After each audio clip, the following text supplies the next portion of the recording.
J'ai deux collègues de la Loire-Atlantique qui se sont interposés et pour lesquels il y a eu une agression physique. Ça fait 8 ans que je suis maire, ça fait 8 ans qu'à chaque saison estivale, je vis la même situation. Ce que je souhaite, c'est que l'État joue son rôle de fermeté, qu'une bonne fois pour toutes, on marque la fermeté et le respect des lois dans notre pays.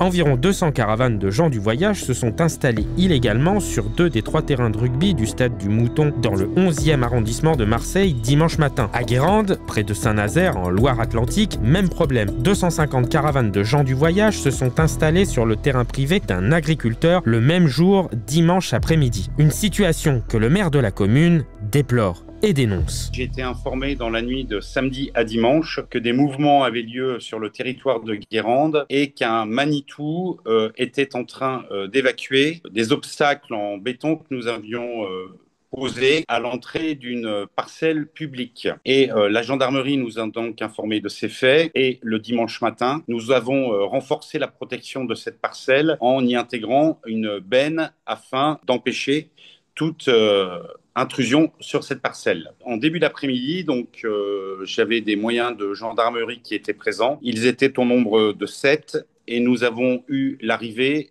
d'un convoi de 250 caravanes pour lequel il y a eu un stationnement qui a été fait sur la route départementale qui a été la conséquence de bouchons monstres générés sur toute la presqu'île pendant tout l'après-midi et force est de constater qu'au bout d'un moment, vu le rapport de force entre 7 personnes de la gendarmerie et 250 caravanes, une soixantaine de personnes des gens du voyage ont pu déplacer la benne et ensuite pu faire entrer les caravanes et les lots de véhicules sur la parcelle publique et ont poursuivi pour stationner sur la parcelle privée mitoyenne. L'agriculteur victime de l'installation illicite a déposé plainte. La commune, elle, a déjà eu affaire récemment à des groupes de voyageurs de moindre envergure tentant de s'installer illégalement, notamment lors du dernier lundi de Pentecôte. Si ces initiatives ont tourné court, Nicolas Criot assure qu'il avait tout de même dû utiliser son véhicule privé pour empêcher l'accès au stade Jean Ménager précédemment visé. Ça fait 8 ans que je suis maire, ça fait 8 ans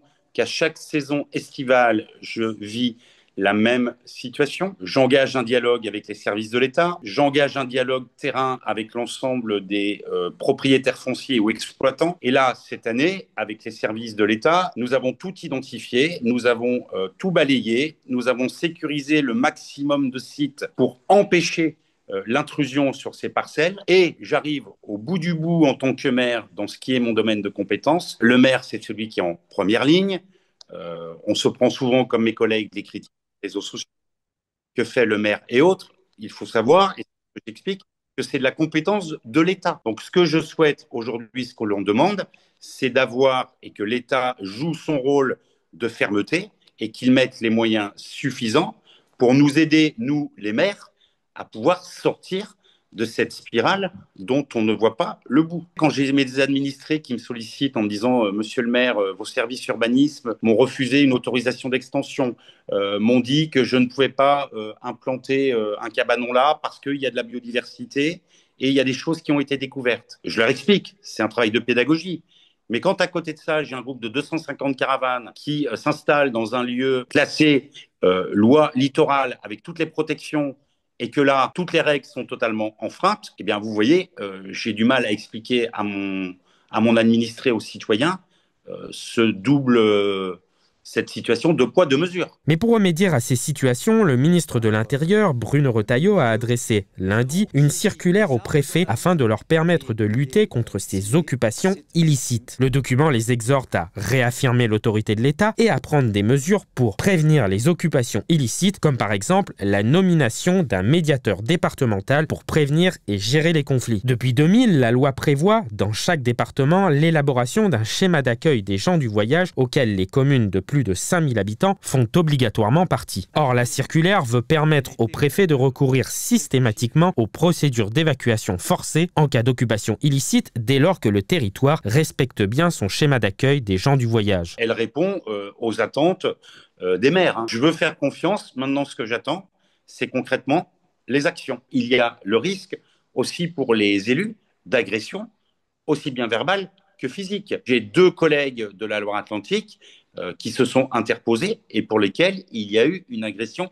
physique. Il y a 2 ans également, j'ai eu une agricultrice de Guérande qui a souhaité empêcher l'intrusion sur sa parcelle, qui elle aussi a été agressée physiquement. Donc là, ce qu'on demande, c'est à l'État d'agir, de mettre les moyens, de nous reconnaître, nous, dans nos territoires, comme étant des acteurs incontournables qui sont là aussi pour gérer la sécurité de la population, mais dont la compétence n'est plus la leur, et que l'État prenne le relais, et qu'une bonne fois pour toutes, on marque la fermeté et le respect des lois dans notre pays. Le ministre auprès du ministre de l'Intérieur, François-Noël Buffet, avait indiqué vouloir proposer un texte à ce sujet avant la fin juillet.